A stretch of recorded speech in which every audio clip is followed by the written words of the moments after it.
Hey, what's up, everyone? Today I'm going to be reading Cat's Cradle, the final 15, 16-ish chapters. Looks like 16, actually. Hey, I'm really excited to get into this. We uh, we left off last time basically in the middle of the shitstorm. Uh, I forgot the word for the shitstorm. But anyway, we're in the middle of a shitstorm, and specifically what has happened is that Papa Manzano is dead due to Ice Nine, and everyone has confessed. The three siblings specifically have confessed where they gave their Ice Nine up. The Newton has given it to his Russian little person love. Angela has given it to her very handsome husband, who's probably working for like the FBI or something like that. And Frank has given it to this little island dictator who has just killed himself. So it turns out it's actually shockingly easy to neutralize the Ice Nine compound. It's kind of, there was this one paragraph where we described Felix kind of turning water into Ice Nine and then turning it back to water, and Felix was just able to kind of flip it back and forth. That to me kind of felt it imbued Phoenix with did I say Phoenix? I meant Felix with a sort of almighty, all-powerful sort of vibe. It's like Jesus turning water to wine as an analogy.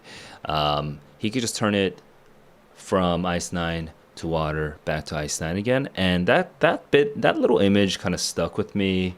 It's kind of foreboding. It's a little ominous.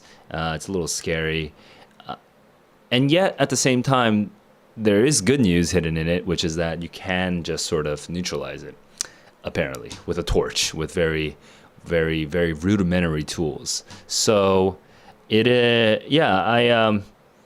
I don't, I think my prediction at the end of the last stream was that we're going to try to save the world and we're not really going to succeed.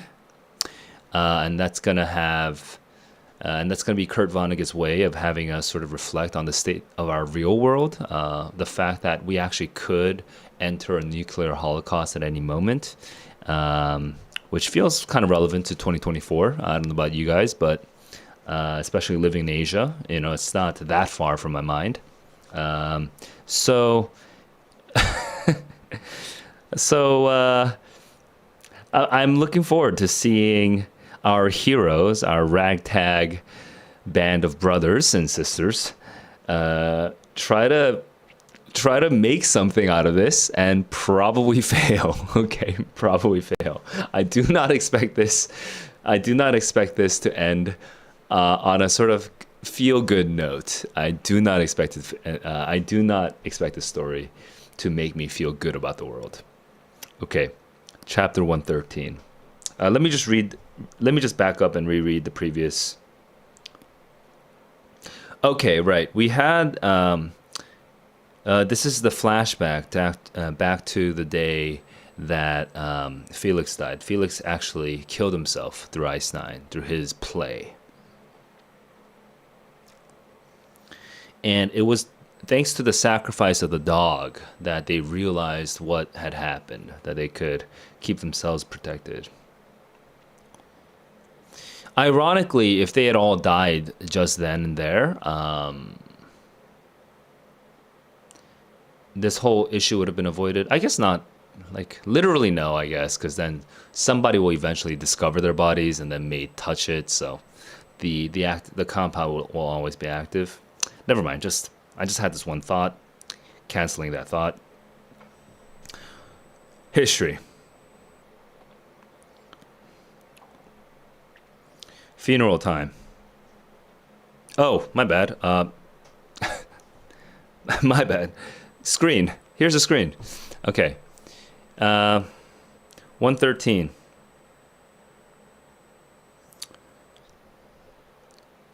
Yeah, I was. Yeah. I think you don't think he killed himself. Oh, I don't think he killed himself intentionally. I think he killed himself on accident.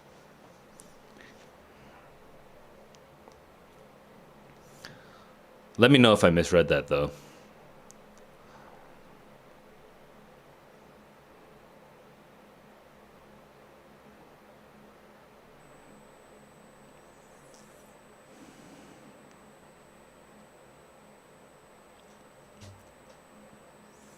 I actually just realized I'm gonna test something. Okay.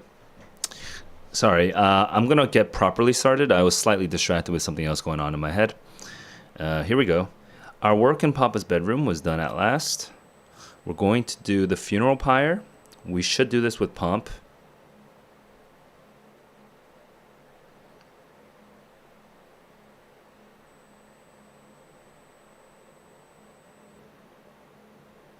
Poor von Koenigswald.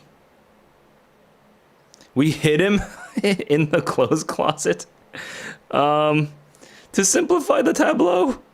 Well, that's not very nice. Okay, that's very creepy. Well, imagine walking into that closet. That's terrible. And it would be such a funny comic scene if it were a movie. But anyway, as for Newt's, okay, as for the siblings' tales, they couldn't remember anyone saying anything to justify the Ice Nine. They just,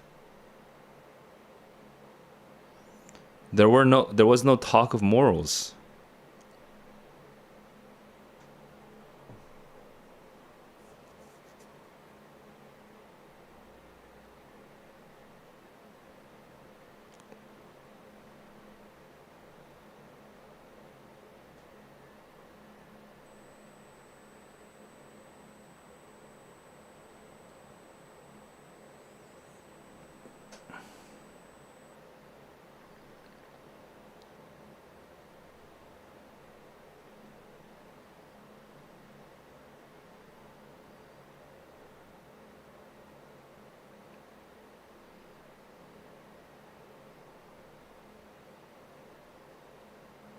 I did. They were amazed by little Newt.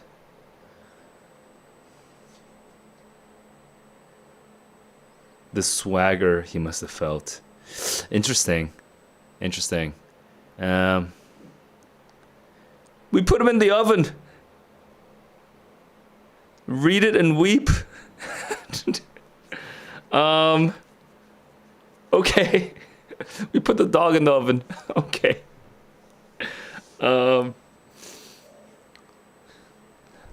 That's really gruesome.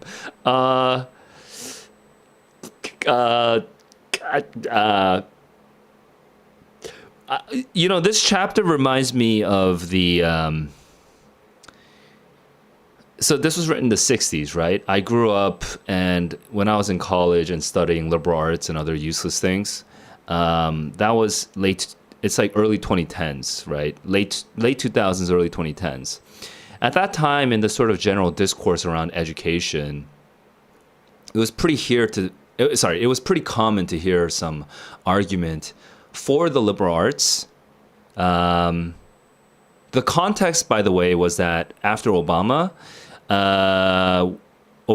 became president of the United States. After Obama became president of the United States, we started really seeing a lot more STEM majors rising in the ranks, so to speak.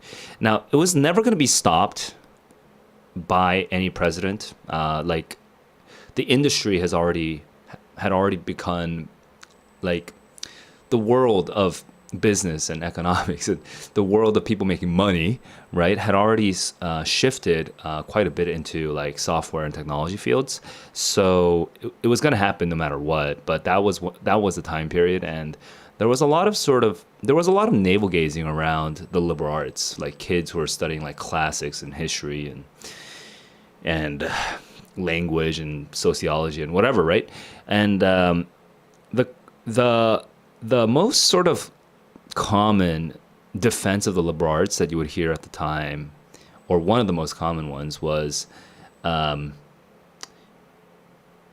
are you going to do with all your scientific knowledge? You need people from the liberal arts, like who studied the liberal arts, to be like a moral compass. That's not the language they used. What was the language they used? Like, I mean, it was kind of, I guess I'm just stating it more explicitly, but it was like, the basic argument was that if you have a bunch of scientists and technologists, you're not going to have morals. That's like the pared down version of that argument. And I personally think that argument is ridiculous. I think it's ridiculous because it gives students way too much credit. You can force anybody to study anything and they will still be an idiot. Like, it's not from the studying. You don't need to get a bachelor's degree or a master's degree or a PhD to be a more moral person. That's ridiculous. And the fact that you had there's no, I bet if we made a statistical correlation, like, I don't know, bystander effect, right? Let's take the bystander effect, and let's like cross section it with like PhDs in the liberal arts and PhDs in the sciences, masters in the liberal arts and masters in the sciences, and then bachelors, and, you know what I mean? And then see the percentages of the people who actually help the person in need, right? It's not like the fucking PhDs are going to score the PhDs of the liberal arts are going to score the highest in terms of helping the person in need. I'm pretty sure they are just as susceptible, if not more, to the bystander effect, right? And it's like, it's such a ridiculous, I personally don't like that argument. I really don't like that argument. But weirdly, this chapter, right? This chapter that I just read, it doesn't, I mean, it is obviously a caricature of characters.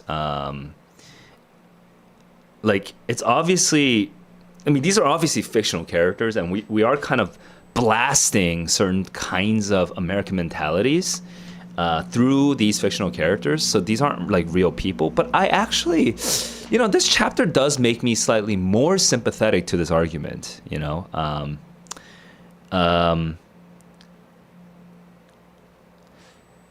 The reason that I'm more sympathetic to this argument is because this argument isn't about credentials. It's not about degrees, right? I think the way we were trying to defend the liberal arts was silly because we were trying to defend our stupid choice that we made when we were 18 or 19 to decide to study like musicology or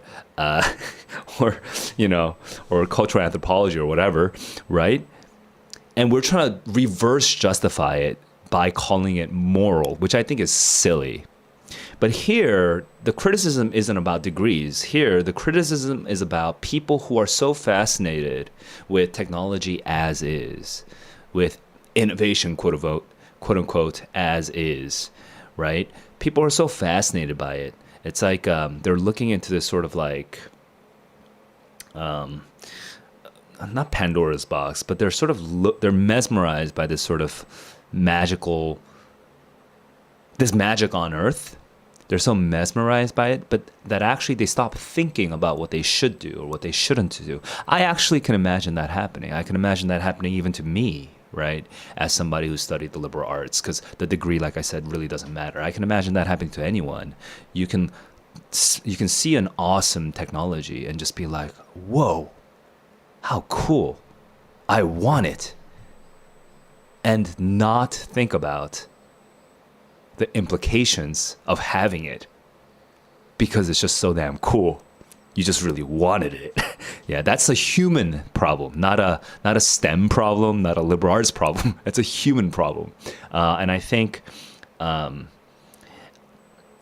if that was the original argument, right? The original argument is that technology sort of mesmerizes us and has us turn our brains off, right? If that was the original argument, then I think the 2000s, 2010s version of that argument kind of got skewed and it was getting sort of co-opted for for the purposes of people with PhDs in musicology or whatever. but but that's actually a distortion of what I think a persuasive argument was, which is right here. Okay. Yeah, I'm glad that we're vibing on this point. Let's go on to chapter 114. Here we go. I've only read one chapter so far. When I felt the bullet enter my heart, I'm actually debating: does he actually get shot? Like, I can't tell if this is metaphorical or literal. So Kurt Vonnegut is keeping me on my toes because by this point I can never tell how serious to be. I'm gonna guess it's figurative, but I would not totally discount the possibility that it's literal. So I once again mounted the spiral staircase. Vonnegut was with me.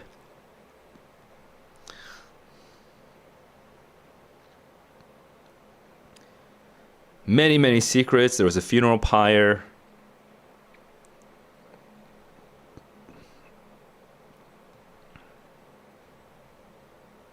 Amazing speech.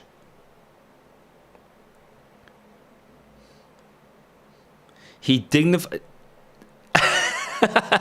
I am pretty sure this is making fun of a particular politician. But yeah,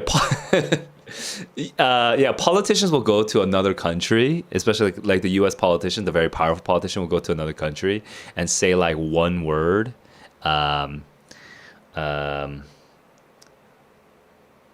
Wait, what is Ich bin Berliner? What's the actual phrase? Ich bin ein Berliner, right? Okay, yeah. So that's a super famous speech. I think it's just that one sentence that he says. No, I guess he says a couple other sentences, but that one sentence is a really famous one. Yeah, Ich bin ein Berliner. So you'll say that one sentence, and you can tell there's a little bit of sarcasm here.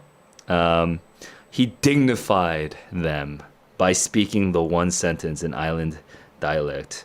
I feel like it's a little bit mocking, if not a lot mocking.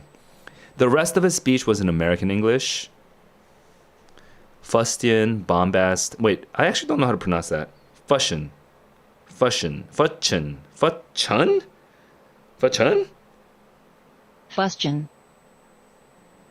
Wait, did you hear it but I didn't? I definitely didn't hear that. Question. Huh, how come the audio doesn't come out to me? Okay, you guys heard it. I didn't hear it. Is it Fuchun? Am I right? Fuchun. Whatever. I'll figure out why that audio got routed that way, but that'll be some other day. Fuchun and bombast, I imagine, but when he found he was going to speak to so few, he put the formal speech away.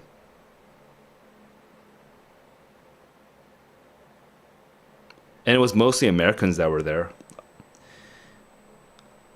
I'm going to do a very unambassadorial thing. I'm going to tell you what I really feel.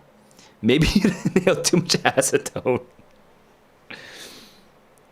It was strikingly Baconist. We're gathered here, friends. Ooh, now he's just gonna... Okay, this is the 100 martyrs. Right. All dead, all murdered. Men. I'm unable to call them men. My own son died. My soul insists that I mourn not a man but a child. I do not say that children at war do not die like men. To their everlasting honor, they do die like men. Wait.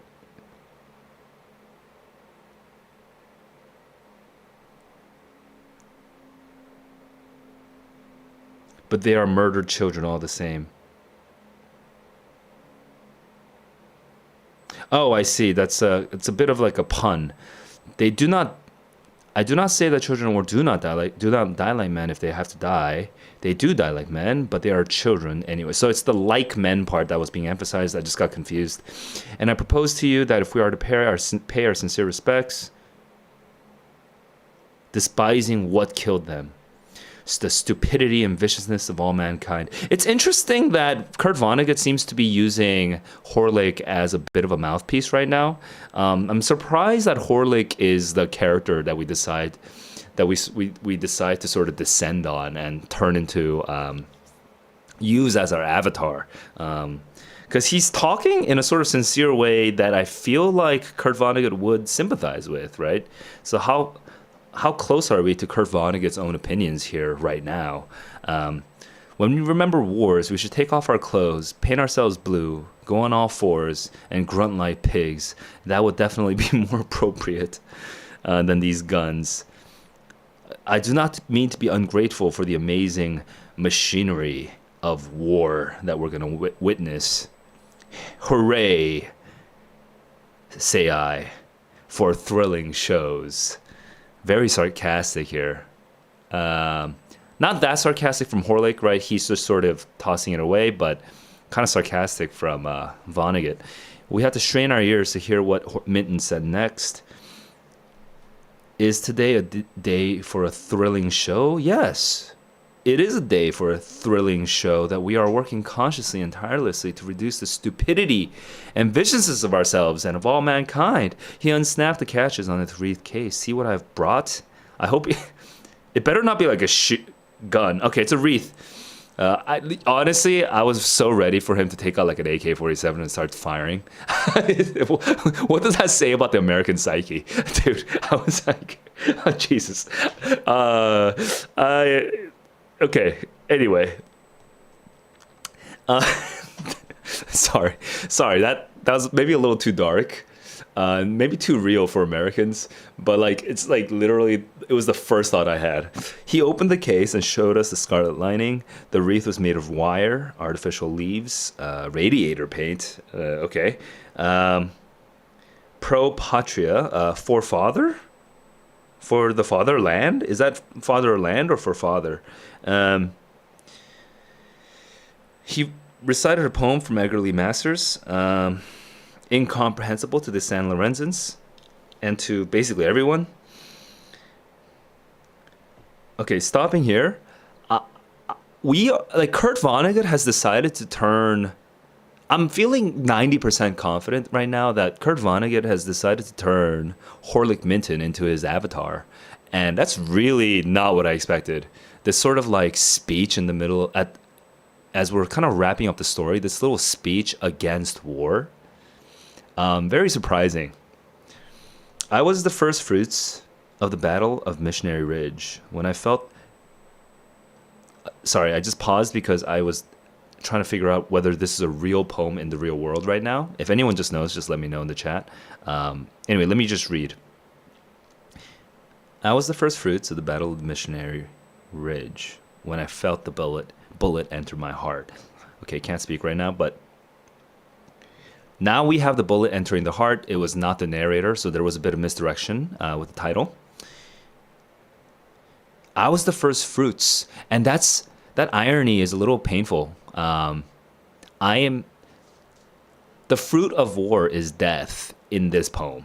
Okay, the fruit of war is not victory. It's not loot. It's the death of the people themselves. I wish I had stayed at home, gone to jail for stealing the hogs. I wish I had gone to jail instead.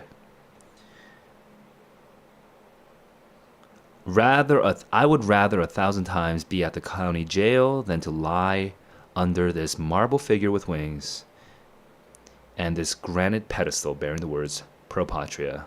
What do they mean anyway? They mean for one's country. Any country at all. So again, this speech is interesting because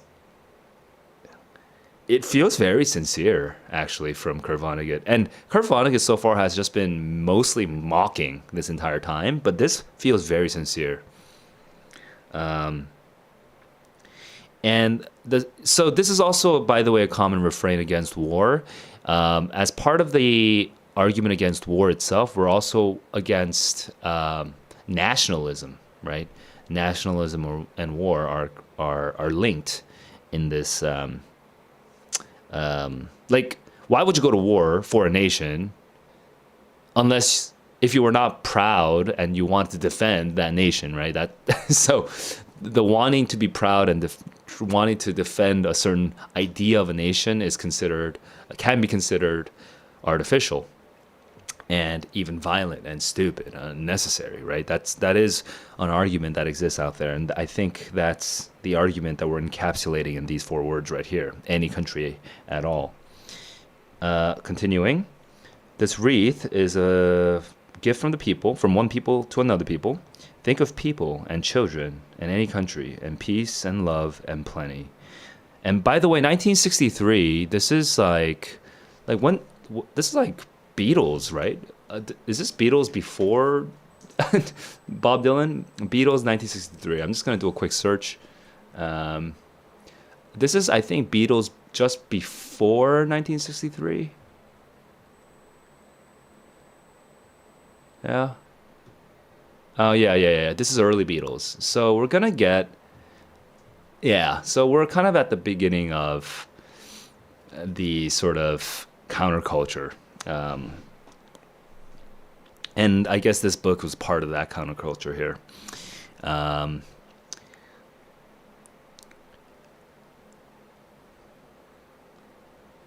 The speech is happening when the stupidity of the Einstein and the hiding of the hiding of the German and the funeral pyre for the previous dictator, is happening. I think that's good to keep in mind. That draws out, that really helps draw out the irony of this passage here, and even the sort of the pathos of it, the emotional tenor of it.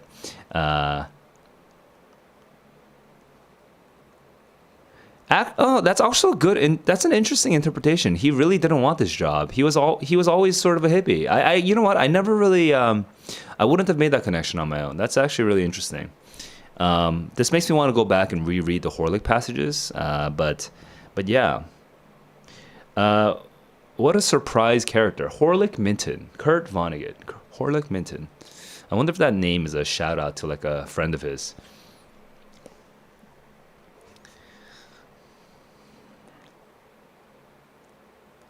Like Merlin Hinton. That could be a real name. Merlin Hinton. All right, whatever. Let's go on. I, in my heart, pity the 100 martyrs for being dead. There was a hum. The 6 planes came, skimming my lukewarm sea. They were going to shoot the effigies of what Crosby had called practically every enemy that freedom ever had. Hilarious end to that speech, because that's actually really interesting. It kind of shows the futility of one sincere person. Like, even if you are a powerful, sincere person, you are a U.S. ambassador, you're still part of the system. Your part of the program is over, so now the next part of the program is coming. There's going to be 6 planes, and they're going to shoot at effigies of like Mao and Stalin and whoever. It's so jarring and so bad, and so and it hurts actually a little, right? Like it hurts. It hurts to have this kind of end to a chapter. 115. Here we go. We go to the seaward parapet to see the show. Of course, we're going to just go straight to the show. We're able to spot them because one was trailing smoke. Ooh. Problems.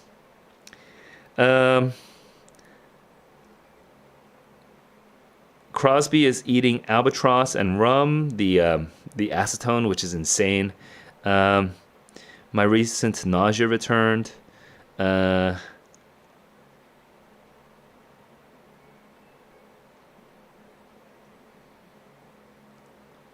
going to miss a show, but the nausea may be incurious.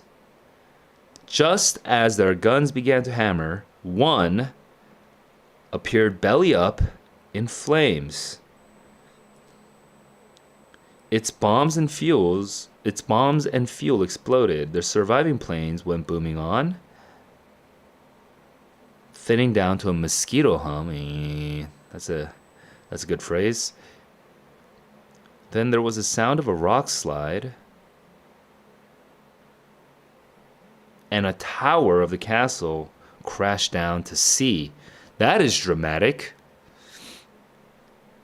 The people on the seaward parapet looked in astonishment.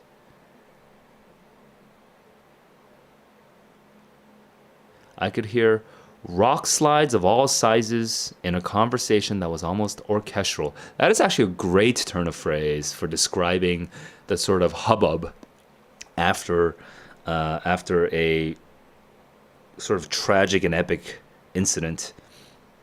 Rock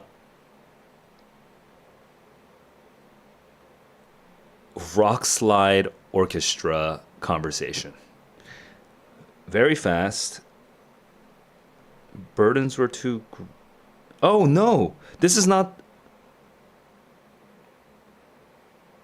the people. This is a metaphor for the castle itself, or... Oh, no, the whole thing's gonna give away. Okay. The voices of the timbers lamenting that their burdens were becoming too great. Then a crack across the battlement like lightning, 10 feet from my curling toes. Okay, so this is really dramatic. This is very Hollywood, by the way. Very, probably not 1960s Hollywood, more like 1990s and post 1990 Hollywood. But like, there's gonna be a crack right in the battlement between me and those people. And the guy, I think he's saved because of his nausea. His nausea saves him. The others comprehended their peril. Only my complacent Monas, with a sort of mystical character, right, who is kind of beyond this world, she is able to cross the crack with a simple step.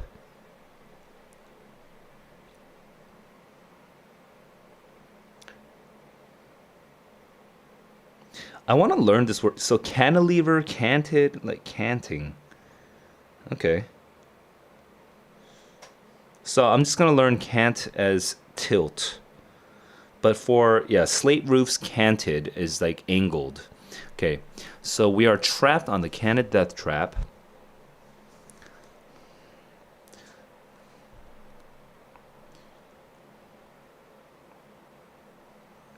We're reaching our arms to the Mintons. Minton was just our sincere hero. Their expressions were bland.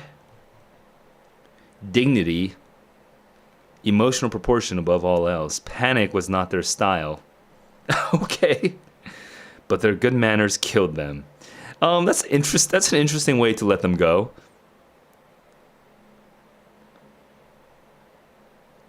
Wan amiability.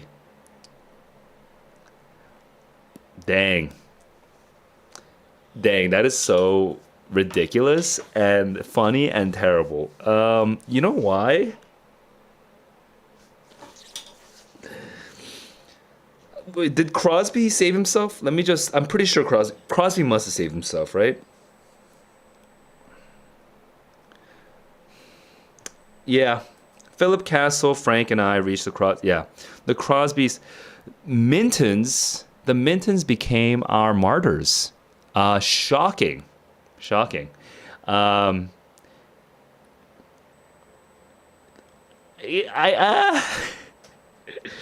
don't know. Kurt Vonnegut seems to be pulling at our heartstrings a little bit, and I don't know how much I agree with that move.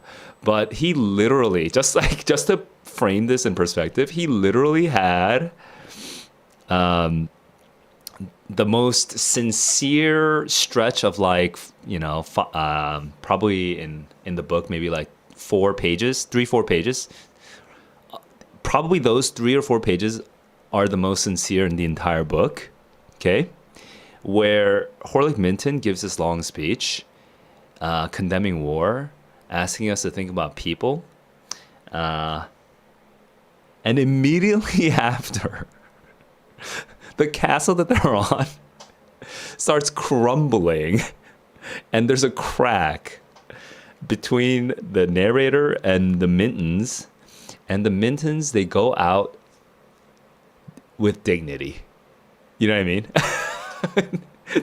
they fall into the abyss with dignity. It's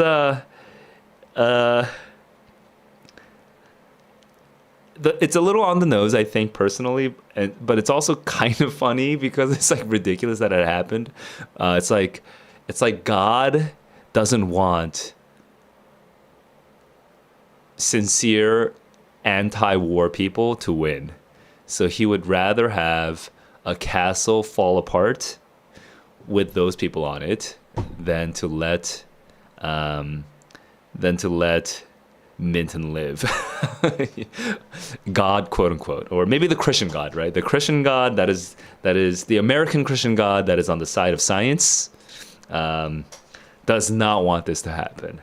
Ridiculous. It is kind of like, Zeus, like striking you with a thunderbolt. It's very out of nowhere. What do I think about the possible Vonnegut connection with Minton? I think Vonnegut really was using him as the avatar for his. I don't want to go out and outright say that that's exactly what Vonnegut believes, but I wouldn't be surprised if what he wrote through Minton was basically what Vonnegut believed in 1960, 2 and 3, whenever he was writing this.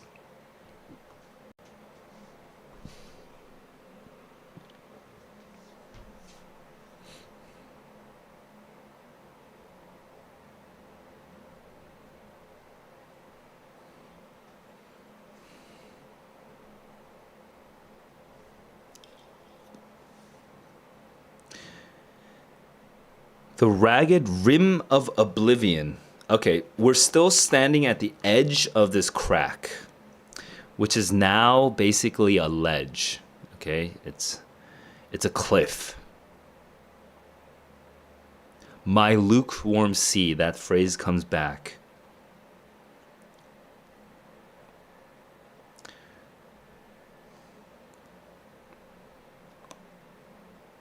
The palace greeted the north with a leper's smile, snaggletooth, bristly. That's a some of the imagery in these couple chapters is some of the best in this entire book. Describing the Kurt Vonnegut really went ham on describing this castle. No one says went ham anymore, but I don't know. It's still in my lingo. The floor of that chamber stabbed out into space like a diving platform.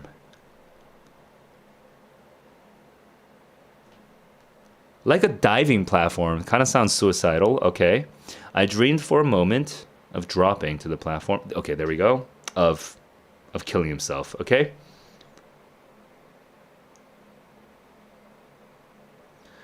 I was recalled from this dream by the cry of a darting bird. Pooty fuit? It asked.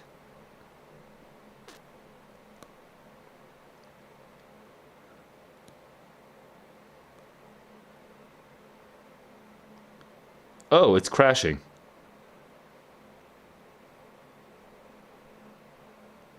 It made the platform a chute.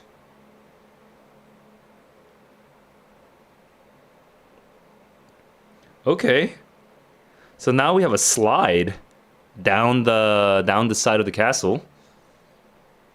And down the chute, the room below is kind of spilling its contents. A xylophone is sliding down. Then a bedside table. Then chairs. That's a pretty crazy image. This is very well written.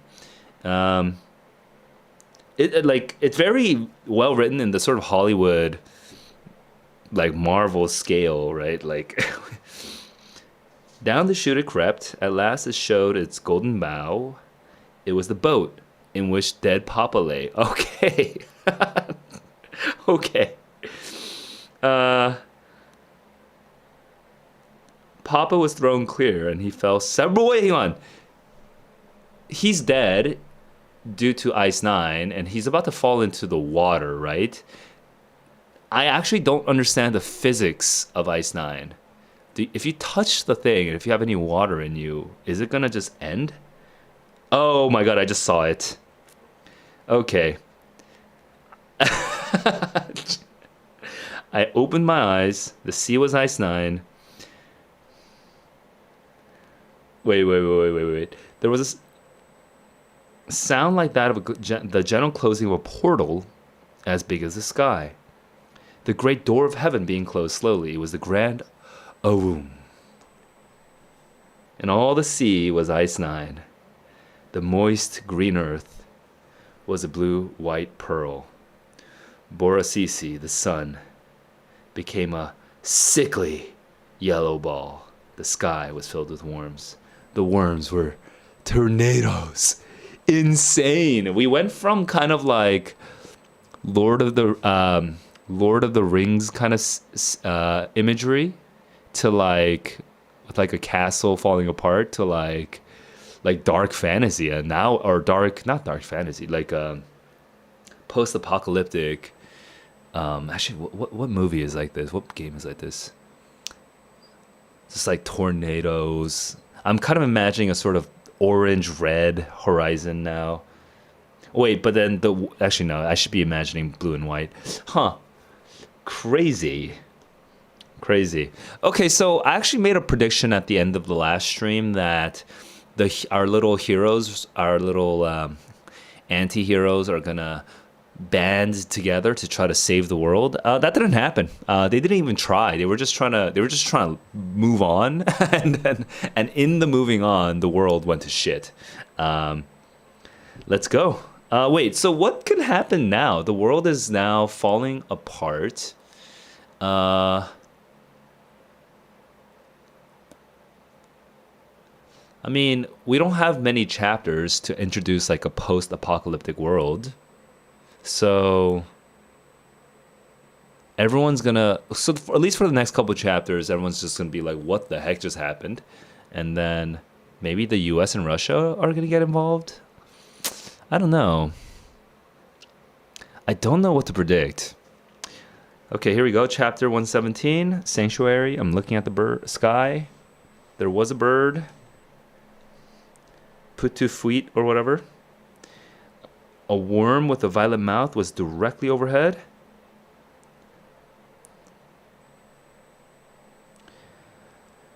Peristalsis. The involuntary constriction of the intestine or another canal that creates wave-like movements that push the contents of the canal forward. So we're talking about the squeezing of the intestine that pushes out shit. Okay. Well, that's gross. That's a very gross description of this tornado worm in the sky. Peristalsis. Jeez.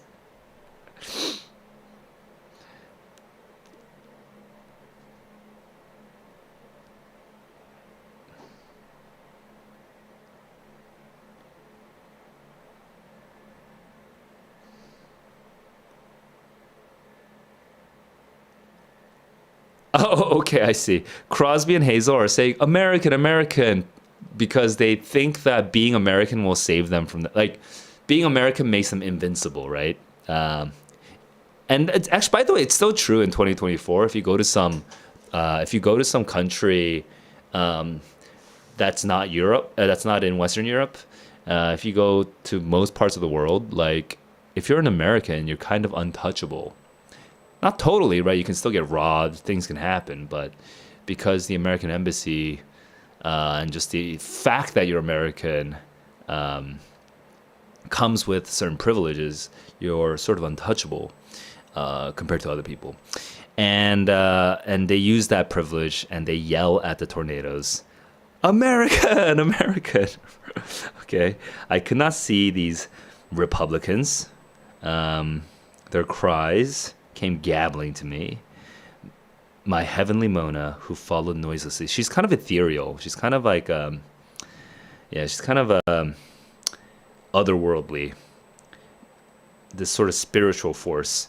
She slipped past me.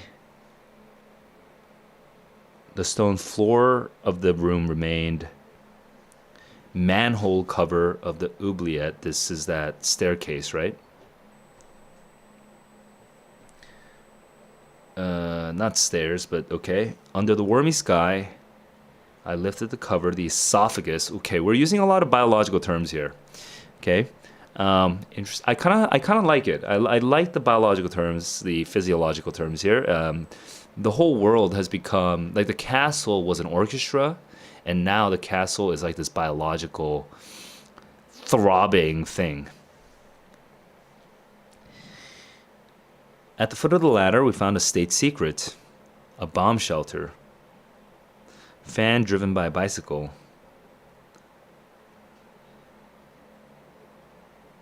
We still have untainted water. We have a chemical toilet, a Sears Roebuck catalog, liquor candles, National Geographic.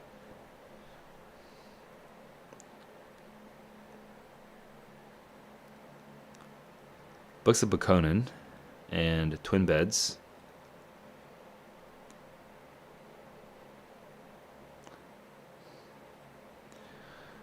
Okay. Here we are.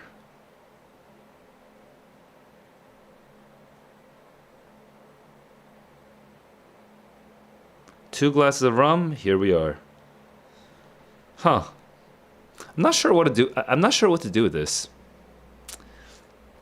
Mona and the narrator, John, are together in a sort of intimate space in the midst of absolute chaos. Mona is a sort of spiritual figure. John is kind of a buffoon.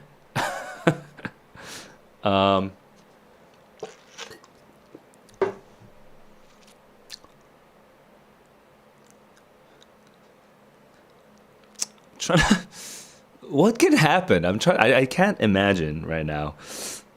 Iron Maiden is a torture device in the oubliette. Okay.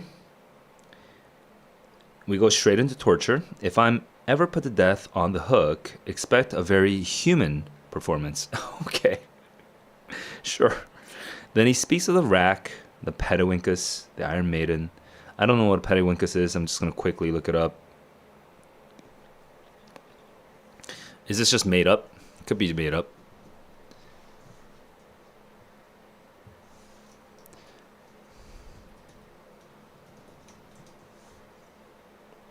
Oh, it's a real thing. No, okay. So.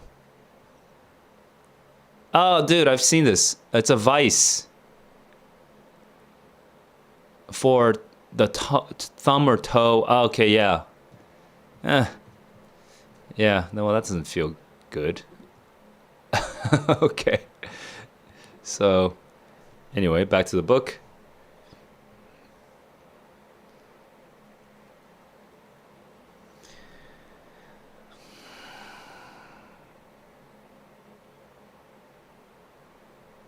Womb.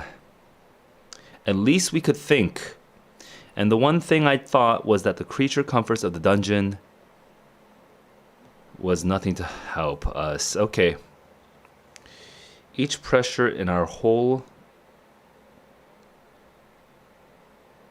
Oh, so they were there for a couple. Oh, they were there for a whole day and night. Ears would pop, heads would ring. The pressure. Kurt Vonnegut went to war, right? Kurt Vonnegut served in World War II, I'm guessing. Let me quickly check. He enlisted in the U.S. Army in 1943, so he served in the Pacific. He was interned at Dresden. Yes, which explains Slaughterhouse 5. Captured by the Germans during the Battle of the Bulge. Allied bombing. Yes, and then he went to Yushko. So with that, so these are the kinds of details that somebody who went to war would be maybe more aware of, right? You're in a dungeon, and then the pressure. Like I feel like somebody who hasn't been to war would have a harder time coming up with this kind of detail. I definitely would have a hard time coming with that kind of detail. As for the radio, there was crackling. If life still existed here or there, it did not broadcast. Nor does life broadcast to this day, okay? We're starting to get closer and closer to the present day, the day of the narrator, the time of the narrator. This, I assumed, tornadoes, strewing the poisonous blue-white frost of Ice Nine everywhere. Oh, wow. Yes, the tornadoes could pick up the Ice Nine and continue to spread it, so the world would just soon die of thirst or hunger or rage or apathy. I turned to the books of Bakonin. This is, this is a very, it's a very vivid image of the apocalypse. Kurt Vonnegut must have spent some time really imagining this out. And for him, I mean, he's living in a time when it, not this particular version of the apocalypse, right? I think the H-bomb apocalypse would be a kind of different kind of apocalypse, but it was probably a reality that was weighing on his mind.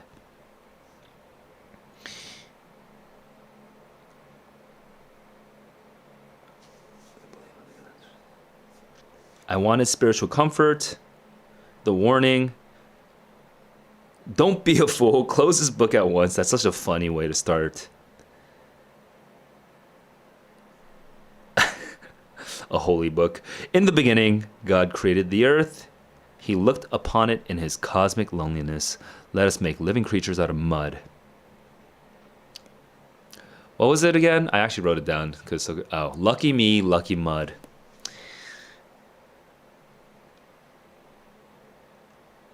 I still love that. And God created every living creature that now moveth, and one was man. Mud as man alone could speak.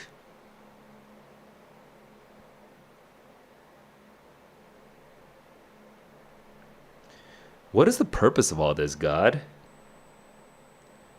Yeah, we all have to have purpose. Then I leave it to you to think of the purpose. And God went away. I thought this was trash. Of course it's trash, says Bakonin.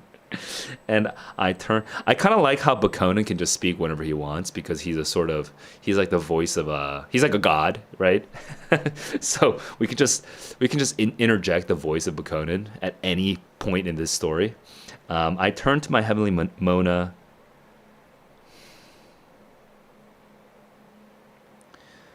While mooning at her across the space that separated our beds, to imagine that behind her marvelous eyes lurked mysteries as old as Eve. Well, what is mooning, right? Besides what I'm thinking, which is... But I feel like he's like fawning. Oh, it's right there. Okay. Acting in a dreamily infatuated manner, right?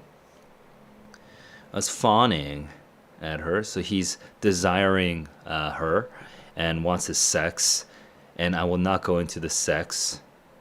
I was both repulsive and repulsed.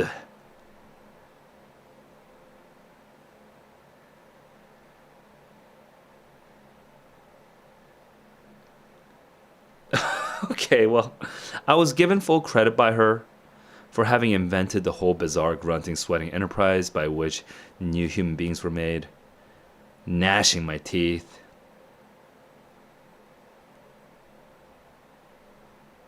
It would be sad to have a baby now, don't you agree? Well, that's the way little babies are made, in case you didn't know.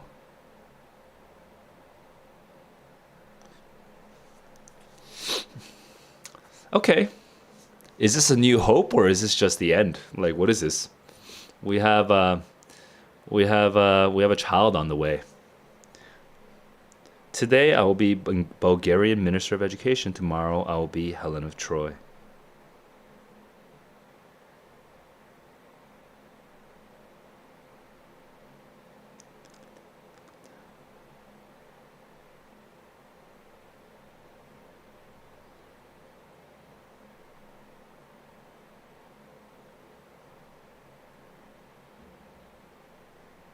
Science. Oh. Wait, what's the title of this again? Mona Thanks Me. Okay. One of the secrets of life was a long time understanding.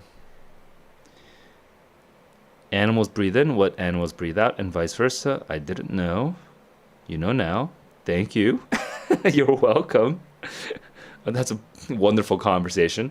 When I bicycled our atmosphere to sweetness and freshness, which is such a funny, it's a funny detail, again, which I can only imagine Kurt Vonnegut came up with this detail because he also probably served in trenches, like, and he was interned at Dresden. He was, he was a prisoner of war. So these are the kinds of things you probably remember. It's actually kind of crazy.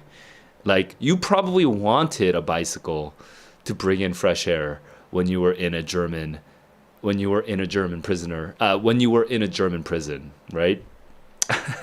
Anyway.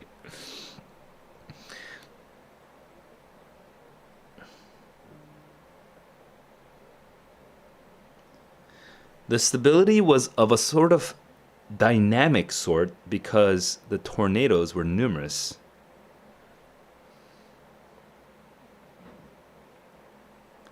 I wonder if there was a precedent for this kind of imagery. Because you know what I'm seeing? The image that I'm seeing now is here.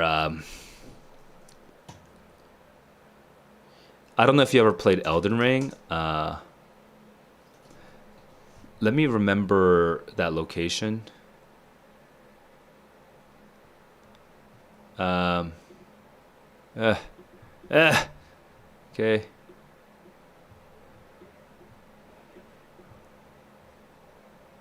It's this location. I forgot. Oh, Crumbling Farum Azula.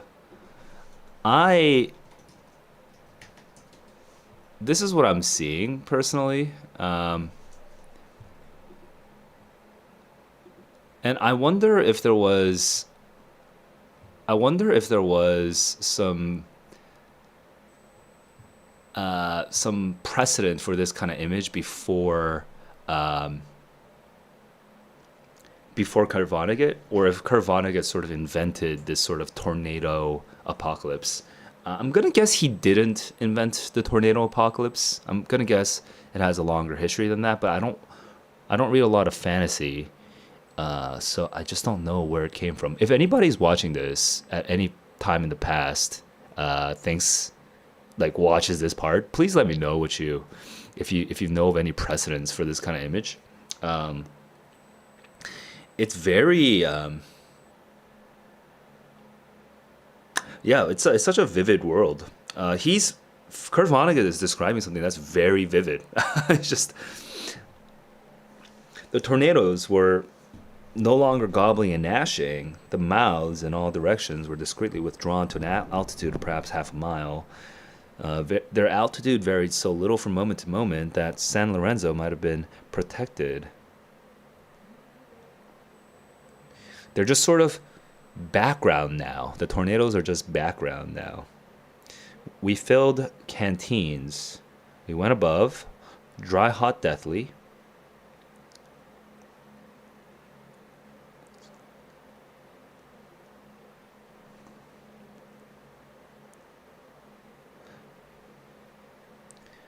I heard it suggested one time that the seasons in the temperate zone ought to be 6 rather than 4. Summer, autumn, locking winter, unlocking spring. It's interesting. I remember that as I straightened up beside our manhole and stared and listened and sniffed. There were no smells, no movement. Every step I took made a squeak in the frost. The earth was locked. It was winter forever.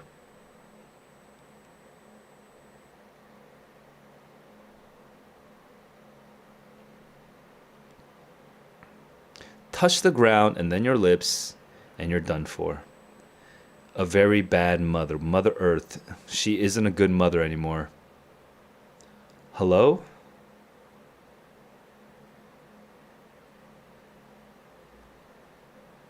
So it's the so far this world is more of a blue colored Far Missoula, where everything's just blue white because it's just like this never ending winter.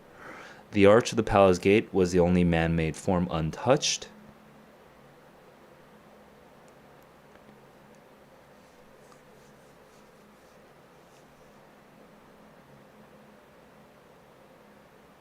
I like this arch of the palace gate remaining. It does have a bit of the old that poem, the poem that was immortalized in Breaking Bad. I think it's Percy Bysshe Shelley. But now that I think about it, I've never pronounced his whole name out loud ever. Percy. All right, now I need to know how to. Bysshe Shelley. Well, I've never said it out loud. Percy Shelley.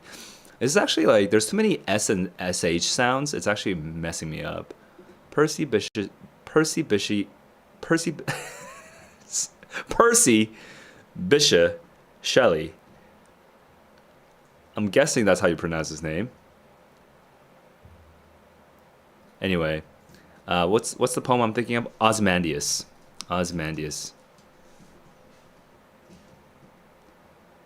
So you know how there's this whole statue, this ruins, kind of has Ozymandias vibes right now. Oh, I'm forgetting to share the screen with you, but oh, this website is broken. Ozymandias.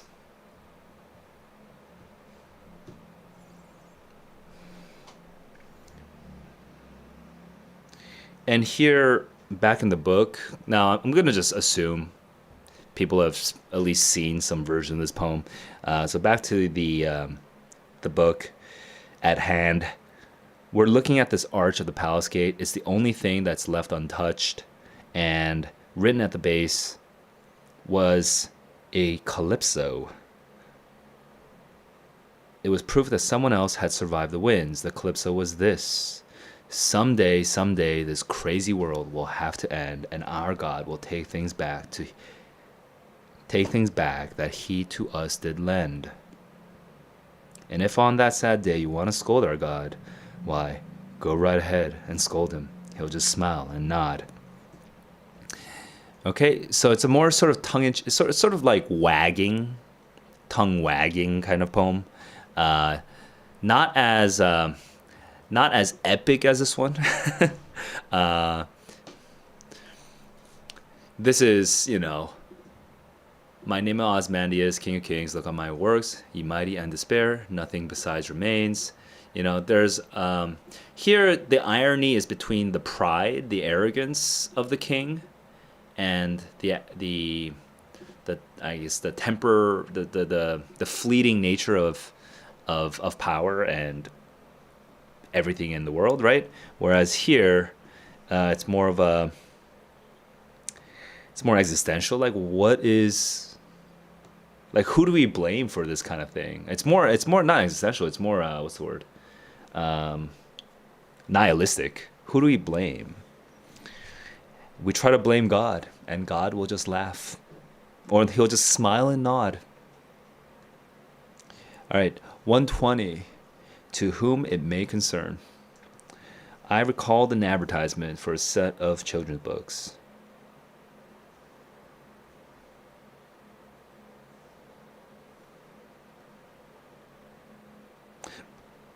I wonder if the book of knowledge is a real thing. I wonder if It is a real thing. Yeah. It's an encyclopedia. It's a children's encyclopedia. Crazy. Man, back in the day. Damn, I miss books right now. Look at that. It's kind of beautiful. Dude, I'm really missing books. Okay. Um, well, I like the reason I was even looking it up, by the way, was because the Book of Knowledge as a word feels very like as a title, I mean, it feels very like religious, It feels very very powerful. The Book of Knowledge. The tree of knowledge, right? Of evil and good or whatever, of good and evil. The tree of knowledge of the good, the tree of the knowledge of good and evil. The Book of Knowledge. If I had had my daddy beside me, why are all the trees broken? Why are all the birds dead? Sick and wormy, hard and still. Oops. Oh yeah, I am showing the right screen. Okay, good. It occurred to me I was better qualified to answer these tough questions than any other human being, provided that there were any other human beings alive. Oh, this is. Oh, you dude. Remember, Azure? You were the one who mentioned Ishmael. Call me Ishmael.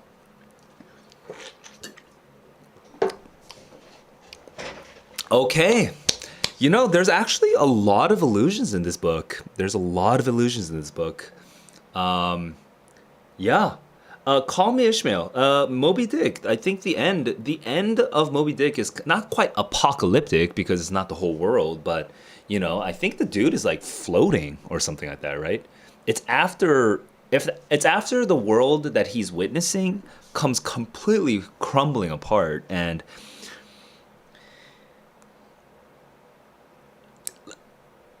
that and he is the only witness. He is the only witness to what happened on that ship. There's no one else that survives that ship, just our narrator. Our narrator without a real name, Ishmael, which is a biblical name, and us two, John, who calls himself Jonah, another biblical name. Lots of allusions here. So I'm kind of seeing. In the beginning, as I was reading the book, it felt very silly and absurd, this book. And it didn't feel like it was rewarding that much. I didn't feel the book rewarding deep analysis very much, but this is definitely like Kurt Vonnegut is very aware of his literary heritage as he's writing. He's extremely aware of it, actually. So there's a lot of little commentary to make.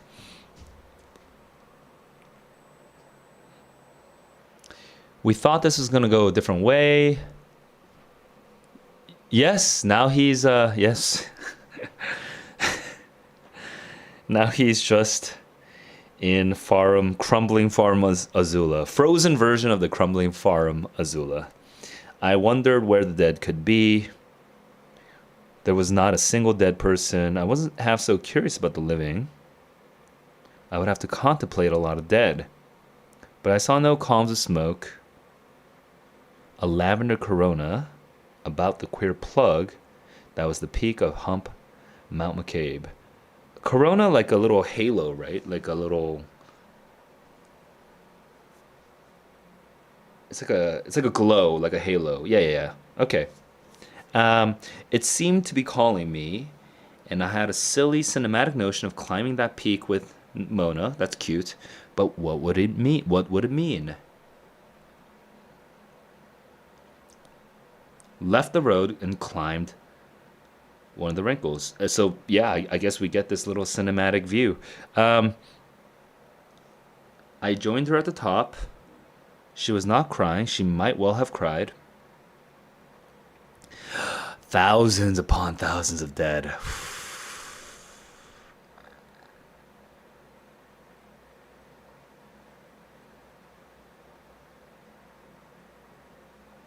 Huh. Had its finger in or near its mouth, I understood that each person had delivered himself to this melancholy place and then poisoned himself. With the attitudes of Bogamaru, the center of the bowl. Wow. That is a crazy scene. That is a crazy scene. I'm actually surprised. I don't feel like I don't feel like there is a movie of Cat's Cradle, but there's so many there are so many visual. This is such. I feel like this could be adapted into a movie. I'm not a script. I'm not a screenwriter, so I don't really know what is good for the screen. But there's so many visual. There's so many scenes. You know what I mean? Look at that. That is a horrific scene.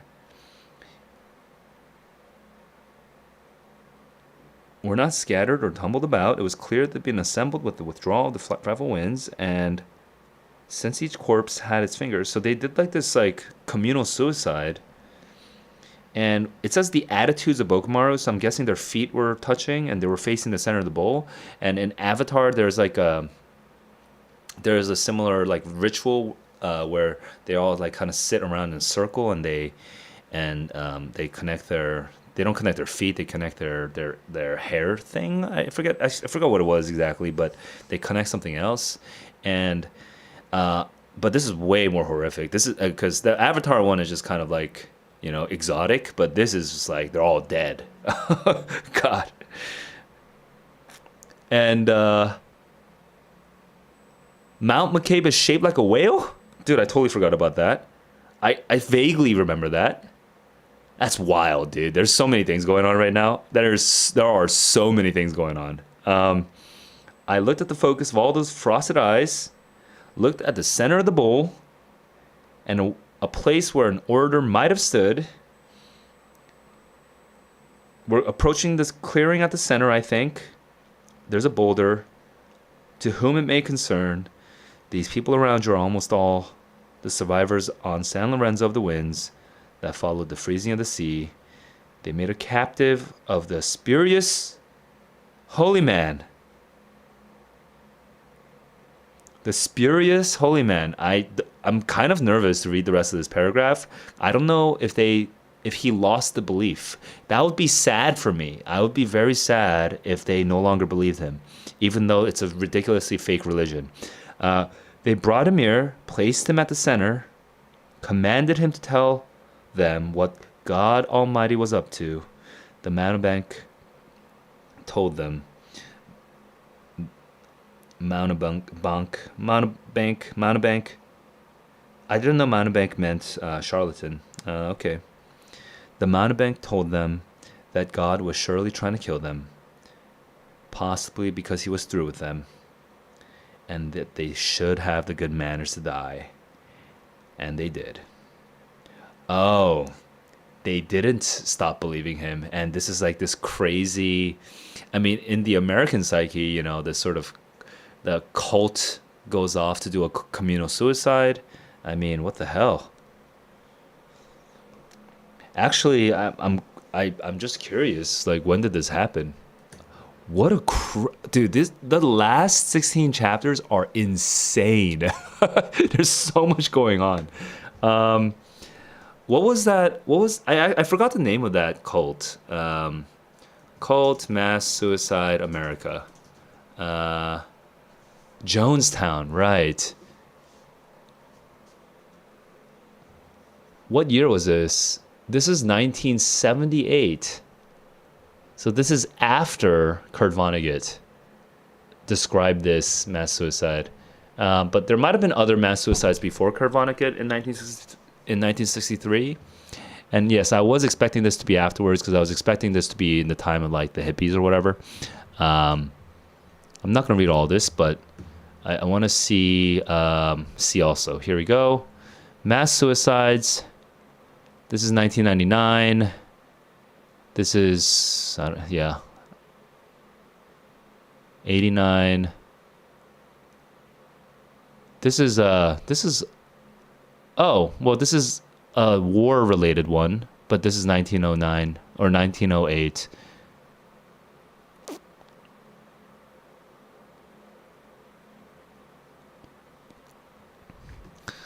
Jonestown is the one that most people think of, but this happened 15 years after the book was published. So, dude, okay, crazy. Uh, Wait, let me just do a quick search for Kurt Vonnegut. Okay, Okay, let me just do Jonestown Cat's Cradle. I'm just trying to see if there's anyone who has made this connection before. Chapter 101? No. I don't want to go into Reddit right now. I don't want to. The Jonestown-like incidents. So some other people made the same connection, but yeah, I guess. Yeah, I'm not gonna press it any further. Crazy, crazy. Okay. I have how many chapters left? I have 7 chapters left. I do have to go in 15 minutes, so I don't think I could do. Huh. I might have to finish. All right. How about this? Let me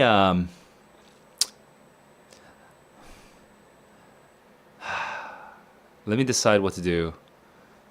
The thing is that my schedule is pretty inflexible right now, so the question is, do I just do it later today, or do I push off my? I can kind of cancel and just proceed with the book. I think it's probably better to cancel. Um, so give me a moment to just send some messages and reschedule. Okay. Yeah, next week, unfortunately, my schedule changes for like a 2 week intensive period. So this will be easier.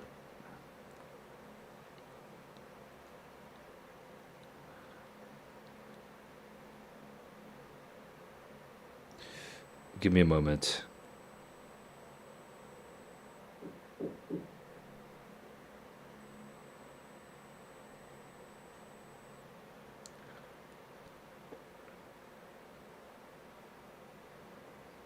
Okay. So let's finish this book. I want to finish this book. I mean, it's so crazy. um, I did not expect. I did not expect post-apocalyptic fiction. Like I wasn't ready for it to just switch into this. We started as a sort of satirical, like almost like a mockumentary where we were just like following along our little Cervantesian hero and learning about the world, and then now we just blew up the world. So it's just like okay, it's a little crazier than I expected. um Here we go. Chapter 121. I am slow to answer.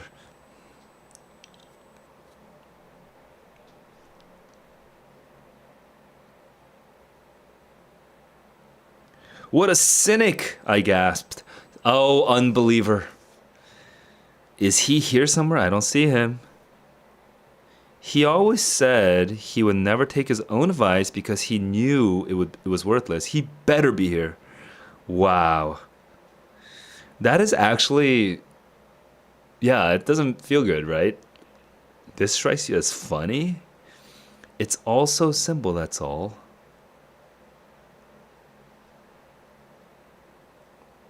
This is such a crazy scene. Like, we're like laughing in the face of the apocalypse, not just in the face of the apocalypse, of all these dead people who killed themselves, kind of believing a religious figure, and this religious figure didn't even kill himself. So it's like this.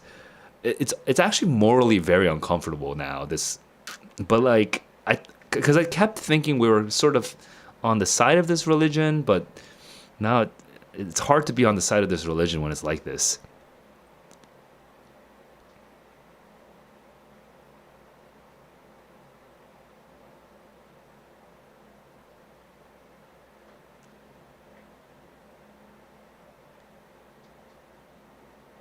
And she just dies. and she just dies. That happened so fast. What the hell? What the hell, dude? Would you wish any of these alive again if you could? Answer me quickly. And then she just dies. And that happened. She says, not quick enough with your answer. And then before we have any time to process, she just, oh my God, that was wild. Holy crap. Dude, I feel like this book could be turned into a movie. It would be such a good movie. Did I weep? They say I did.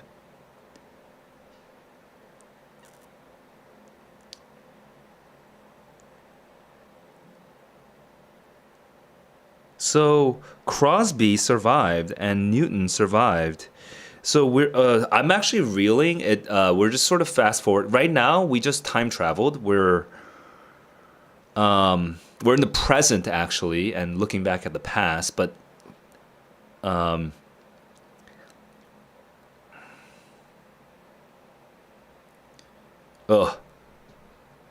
whoa. Okay, so uh, she just died. Dang, that was painful.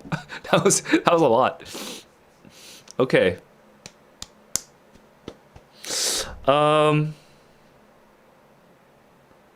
Okay, let's move on. They say I wept. Apparently, pretty much right after this, Crosby and Hazel and Newton found him. They were in the one taxi cab, crying. They coaxed me. You're with your mom. It was with deep, idiotic relief that I leaned on that fleshy, humid, barnyard fool. And there goes that whole religion. And yet, from the present tense, our narrator is still a Baconist. So that is a remaining tension.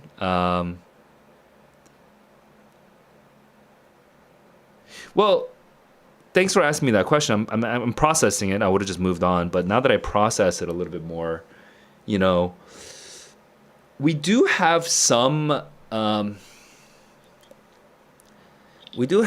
like good guys, right? Quote unquote.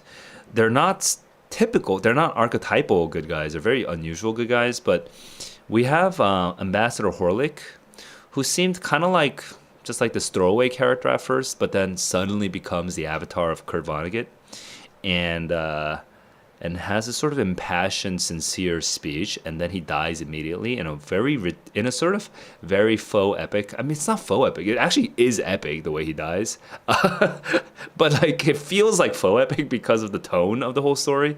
So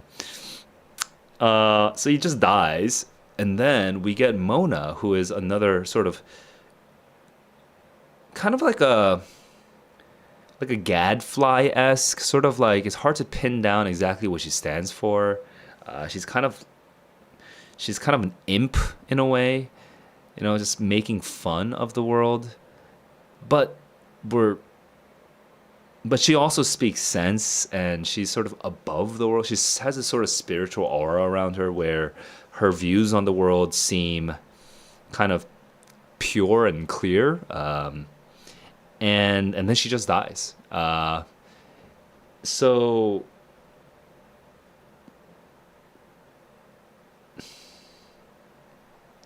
what do they say? The good always die young, or something like that.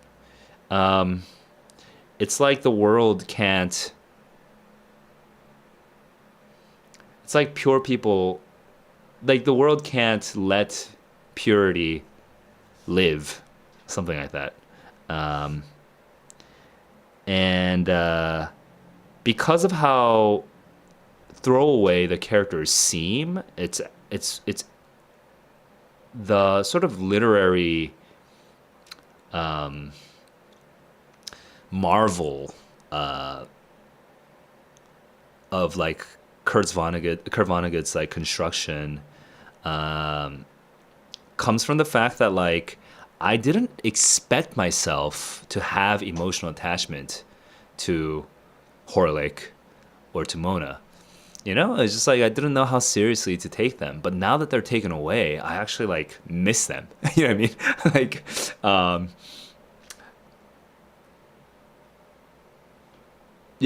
yeah. So that's all I have at this moment. As you can tell, I'm sort of processing a little slowly because I'm sort of thinking about it. But, but yeah, that's like I miss them. I miss them. Goodbye, Mona. Goodbye, Horlick. Here we go. Swiss Family Robinson. Oh, dude, this is actually a little stressful. It's a little.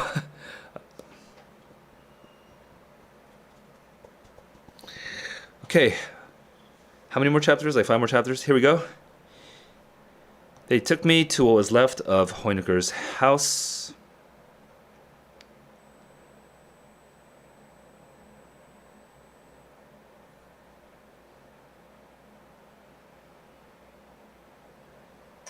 Oh, the cave under the waterfall? Is that... Are we gonna find the painting? Sort of igloo?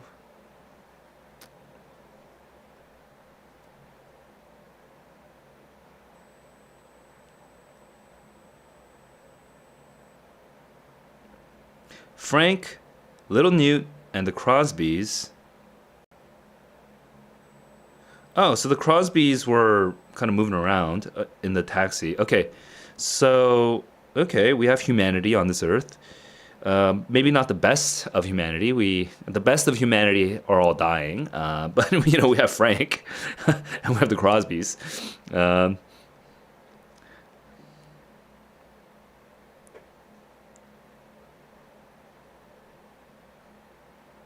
USA, of course. Uh,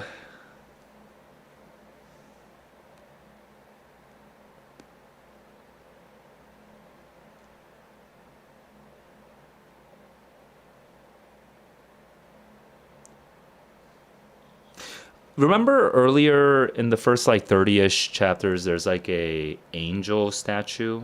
I do kind of want to go back to that one. Huh. It was a moment of sort of human like generosity. It was that angel. I think we said that the angel statue was kind of like the first thing that tipped him into this religion. So I am kind of curious about that statue, but I don't want to slow down reading this chapter, so I won't go back. But it's sort of on my mind suddenly.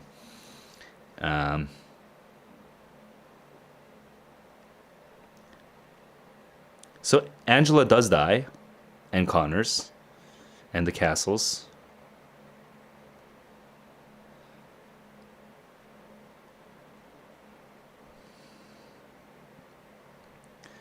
The Swiss Family Robinson.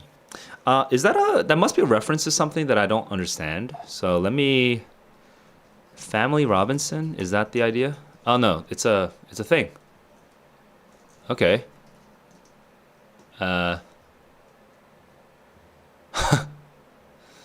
Walt Disney's Swiss Family Robinson. Okay, yeah, so sort of like the sentimental feel good immigrant story in Australia who survive after being shipwrecked. They were written in response to Robinson Crusoe. Okay. I didn't know. Okay. Cool. All right. So this is the sort of I don't want to say naive because that's too judgmental, but this Swiss Family Robinson model is the sort of feel good, the simple, pure-hearted, feel good, sentimental vision of optimism in a post-apocalyptic world, right? Whoa, the world has gone to shit. Well, when life gives you lemons, let's make lemonades. You know, that's the kind of vibe I think that we're gonna go for, and I am pretty sure Kurt Vonnegut's gonna disassemble, sort of deconstruct this a bit, but of Mice and Men, okay. Actually, I've never read that, so maybe I should read that next. But because I actually am surprised that I've never read it. So a curious 6 months followed. 6 months in which I wrote this book.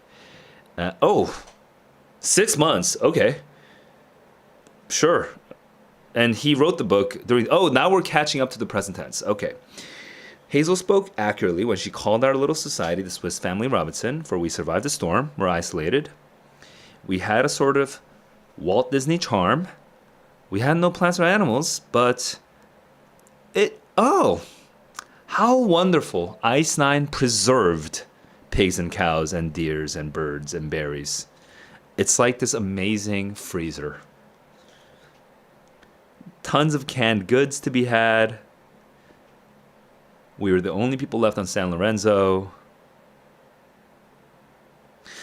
You know, Kurt Vonnegut, I see how this is the magnum opus. He's really bringing together a lot of American literature, Western literature and American literature tropes into this one work. And he's spinning it with this, like, his own tone and his own voice, and it is very unique. So I see why this is so highly rated.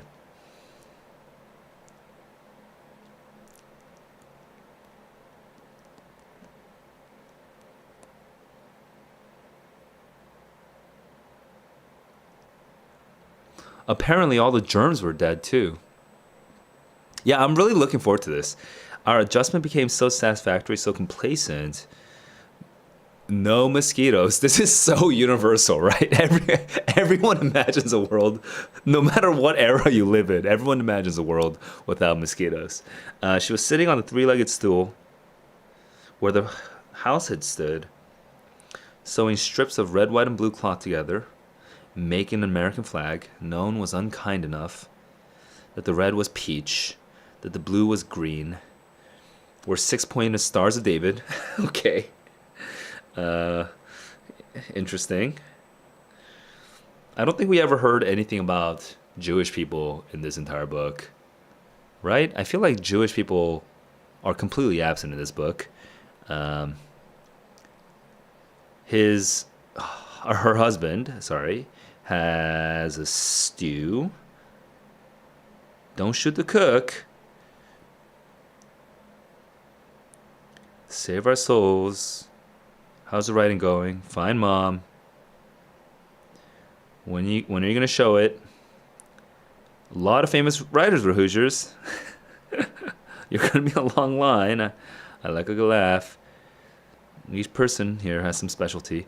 It's weird. I feel like Kurt Vonnegut is lulling us into a sense of false security. I'm pretty sure I think he's kind of showing off. I think he's showing off in a sort of he's showing off in a with a sort of not critical, what's the word,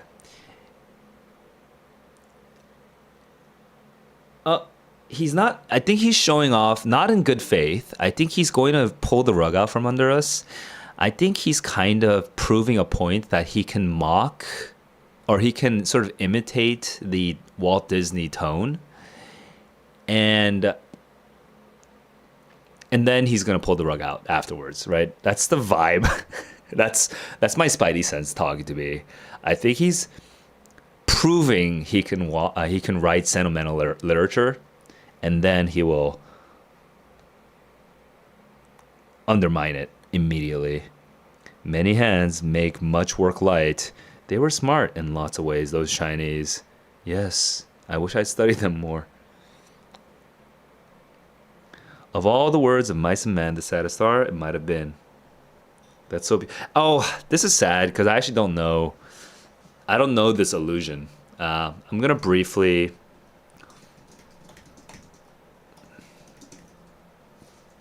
I want to just hear. Oh, it's actually it's a direct quote. No, it's a Kurt Vonnegut quote. That's Kurt Vonnegut's version. So John Greenleaf Whittier. Oh, it's a combination. Oh, heh. Michael Scott. Okay. Well, yes. Huh.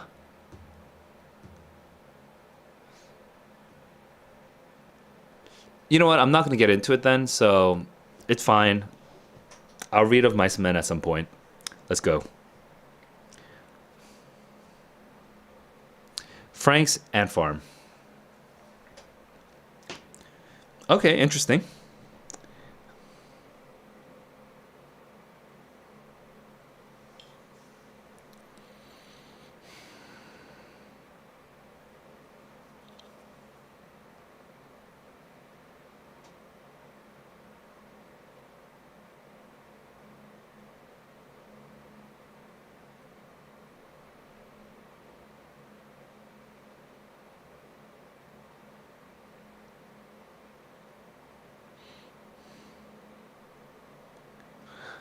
The mystery of how ants could survive in a waterless world. As far as I know, they were the only insects that did survive. They did it by forming with their bodies tight balls around the grains of ice 9. They would generate enough heat at the center to kill half their number and produce one bead of dew. The dew was drinkable. The corpses were edible. Eat, drink, and be merry, for tomorrow we die, I said to Frank and his tiny cannibals. That's such a great line. It's actually this whole dude, this whole like passage is like gruesome and great. Nature's a wonderful thing. They cooperate. That's hell of a good word, cooperation. Who taught me how to make water? That's a silly answer. You know it. Sorry.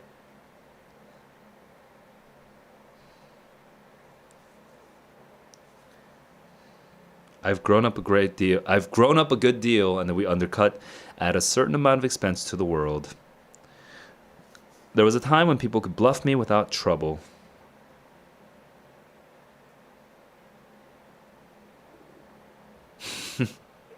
Right, Frank doesn't hear the sarcasm. You tell me how they learned. God taught them. He got crazier.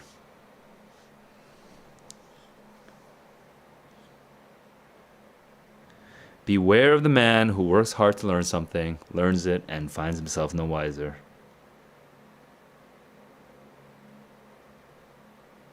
He is full of murderous resentment of people who are ignorant without having come by their ignorance the hard way. Okay, what an indictment of smart people. Interesting. Of book smart people. I kind of love that too. Okay. Oh, dude, it's already 10:51. Holy crap! I have a class in 9 minutes, but here we go. When I found Little Newt. So I guess we're not gonna find the. I feel like we will find the cat's cradle painting.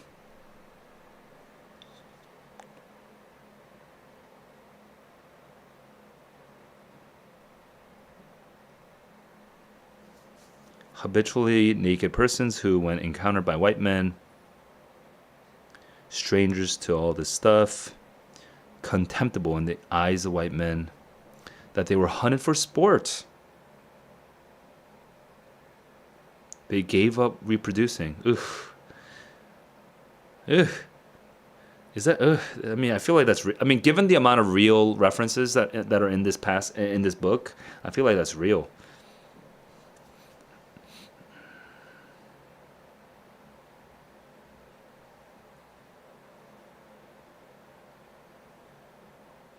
A Mongolian idiot. Okay, 1960s. Grotesque children. Okay, 1960s. Several of his schoolmates have been mongoloids. Jeez.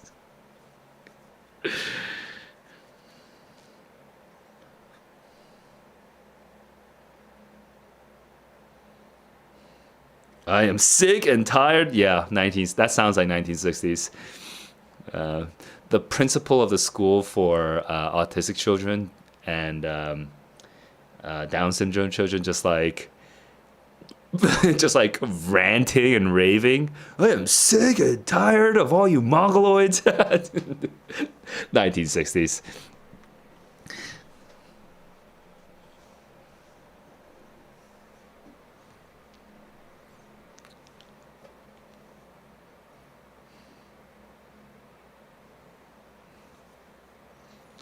Oh, the reference to midgets had escaped me.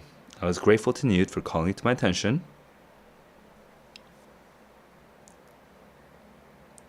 The heartbreaking necessity of lying about reality and the heartbreaking impossibility of lying about it. Midget, midget, midget, how he struts and winks, for he knows a man's as big as what he hopes and thinks.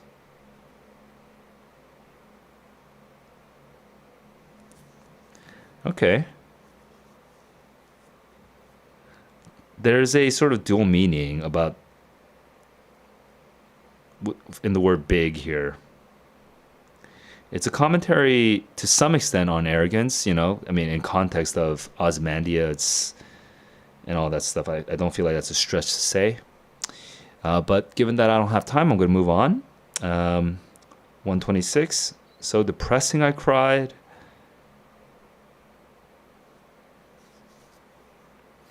But Conan had already been to Utopia. Ghastly aphorisms. This is now we're finally having the narrator reacting to the aphorisms of Bakonin and kind of disliking it. And I like that we have this little passage here, this turn.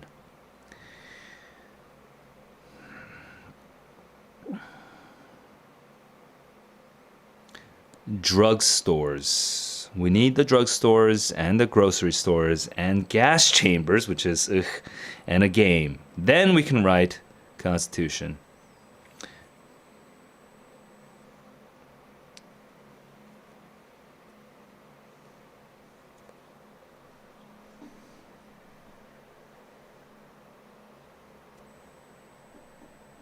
Soft pipes play on, I murmured. That's a Shakespeare reference, I feel like.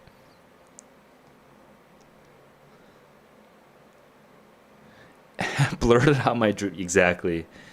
Die with the, and that's like a World War II image, right? Immortalized, frozen, right, with the flag planting.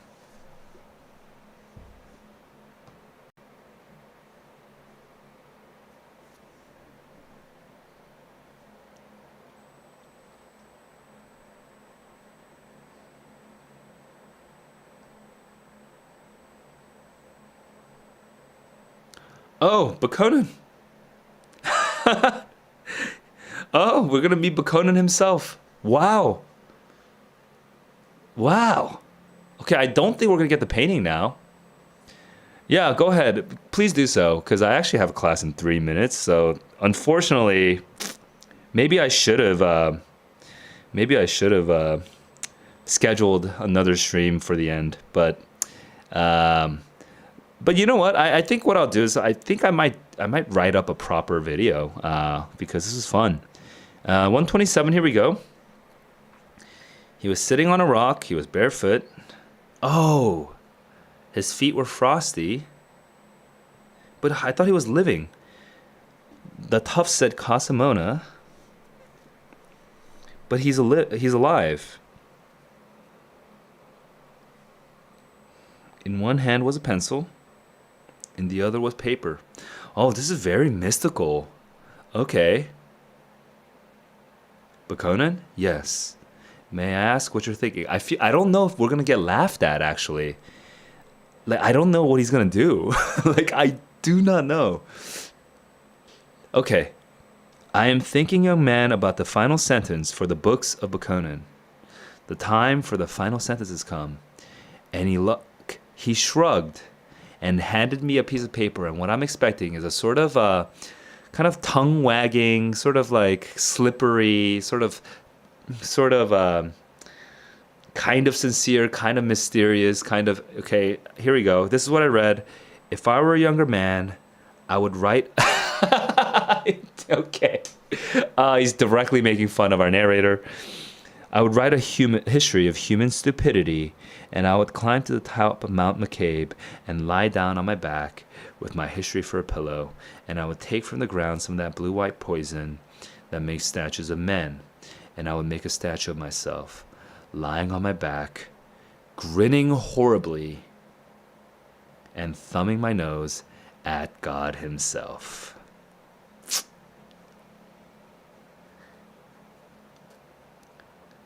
Cool. I don't have a lot more to say right now because I don't have the time, but that was very cool. It was only in like the last 5 or so chapters that we started turning against Bakoninism too. So Kurt Vonnegut kind of coaxes us into a sort of journey of like kind of falling, not in love, but sort of falling into the comforts of the Bakoninist way of thinking, and then sort of just rejecting it. Is that what happened?